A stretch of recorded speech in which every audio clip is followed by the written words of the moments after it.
हाय learners. मैं हूं अंकित राठौर और आज हम इंग्लिश का एक बहुत ही इम्पोर्टेंट टॉपिक समझने वाले हैं, जिसका नेम है functions of nouns. Previous video में हमने पढ़ा था नाउन्स मीनिंग के according and based on accountability, मतलब गिनती के आधार पर कितने होते हैं। आज की वीडियो में हम पढ़ेंगे फंक्शंस किसके, नाउन के, सिंपल एग्जांपल्स के साथ, जिससे कि आपको तुरंत ही समझ में आए। तो आइए आज की वीडियो स्टार्ट करते हैं, functions of nouns in English grammar.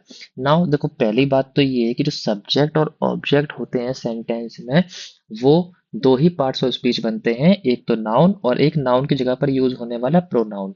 तो आज हम सिर्फ और सिर्फ नाउन की बात करेंगे, तो आप ये समझ लेना कि जहां पर भी नाउन आ सकता है वहां पर नाउन को रिप्लेस करने वाला वर्ड यानी पार्ट्स ऑफ स्पीच प्रोनाउन भी आ सकता है। Okay, so now number one आपका क्या है, सब्जेक्ट ऑफ अ सेंटेंस। तो जो भी एक सेंटेंस का सब्जेक्ट होगा वो क्या बनेगा, नाउन। ओके, अब हम पहचानें कैसे कि कहाँ पर सब्जेक्ट है हमारा, नाउन कौन सा है। तो देखो, इसके लिए दो आपको पॉइंट्स मैंने बताए हैं, जो मतलब बताने जा रहा हूं मैं, कि जो मेन वर्ब से पहले आते हैं सब्जेक्ट, और सब्जेक्ट आपका क्या बनेगा, noun. And answer of who या फिर वॉट का आंसर जो होगा वो होगा लाइफलेस थिंग्स। एंड हु का आंसर आपके होंगे लिविंग बीइंग्स, बिफोर किसके, मेन वर्ब के। ओके, नाउ अच्छा, ये एग्जांपल्स जो थे इसको देखिए जरा। हमें मेन वर्ब से पहले हु या फिर वॉट का रिप्लाई चाहिए। तो मेन वर्ब पहले सेंटेंस में क्या है, बार्क्स, है ना। तो हु बार्क्स लाउडली, तो आंसर क्या आया, डॉग। मतलब कौन भौंकता है तेज, कुत्ते। ओके, सॉरी कुत्ते नहीं है यहाँ पर, डॉग है, सिंगुलर है। And second one, honesty is the best policy. And फिर से अगेन आपको वर्ब से पहले किसका आंसर चाहिए, वॉट या फिर होम का। तो अब यहाँ पर जो ऑनेस्टी है वो लाइफलेस है, तो इसलिए हमें आंसर मिलेगा वॉट का। तो what is the best policy, honesty is the best policy. I hope आप समझे होंगे कि जो मेन वर्ब है उससे पहले व्हाट और हु का रिप्लाई क्या होता है, हमारा सब्जेक्ट होता है। और दूसरा तरीका आप ऐसे भी पहचान सकते हैं, अगर मेन वर्ब से केवल मेन वर्ब से पहले अगर एक ही नाउन लिखा हुआ है तो वही आपका सब्जेक्ट होगा, अदरवाइज आपका उसकी जगह पर कुछ भी सब्जेक्ट नहीं हो सकता है। और सब्जेक्ट होगा ही होगा, क्योंकि विदाउट सब्जेक्ट हम सेंटेंस की फॉर्मेशन नहीं कर सकते। ओके, नाउ सेकंड वन जो हमारा है वो ऑब्जेक्ट है। अब जो ऑब्जेक्ट होते हैं वो दो टाइप के होते हैं, एक तो प्रेपोजिशनल ऑब्जेक्ट जो आते हैं प्रेपोजिशन के बाद, और एक होते हैं वर्बल ऑब्जेक्ट जो आते हैं वर्ब्स के बाद। तो अब देखो, वर्ब के ऑब्जेक्ट हम कैसे पहचानेंगे, वो क्या होंगे, मेन वर्ब के बाद लिखे होंगे। ओके, और नाउ जैसे वहां पर था व्हाट और हु सब्जेक्ट पहचानने के लिए, तो हु का ही ऑब्जेक्टिव केस होता है हुम। तो आंसर हमें जब मेन वर्ब के बाद हु या फिर whom या फिर what का मिलेगा, तो वो हमारा क्या होगा, ऑब्जेक्ट होगा। अब जो what का आंसर होता है वो याद रखना क्या, कि डायरेक्ट ऑब्जेक्ट होता है, और whom का जो आंसर होता है वो होता है इनडायरेक्ट ऑब्जेक्ट। जरा ये दोनों सेंटेंस में लीजिए आंसर आप। She reads what, books.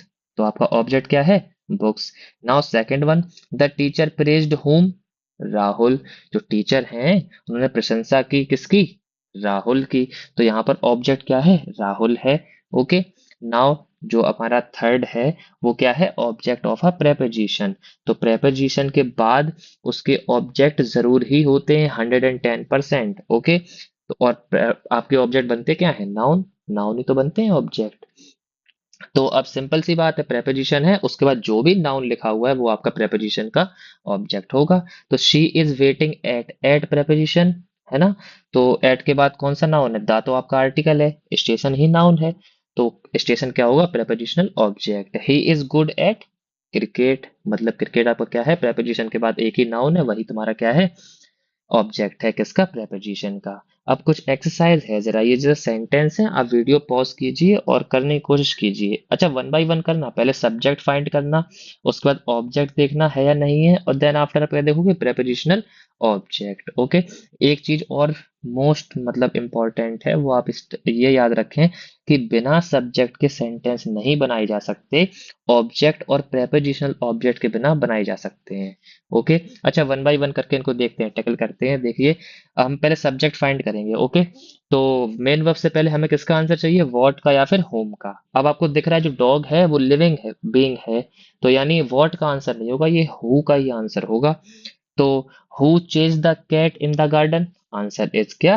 Dog. Okay, one by one करना, आप सब्जेक्ट फाइंड करो पहले सबके सब सेंटेंसेस। तो आपका सब्जेक्ट क्या है? Dog. Okay, now second, my father bought a new car for me. तो who bought a new car for me? किसने खरीदी मेरे लिए एक नई कार? फादर। आंसर क्या है आपका? फादर। तो सब्जेक्ट क्या है? फादर।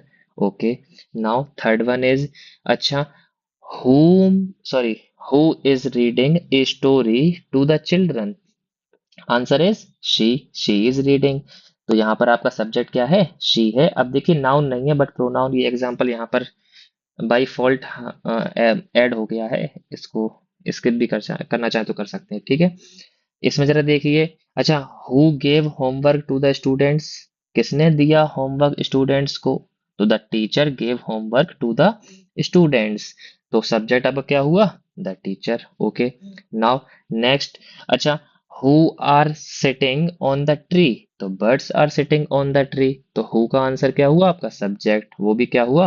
बर्ड्स।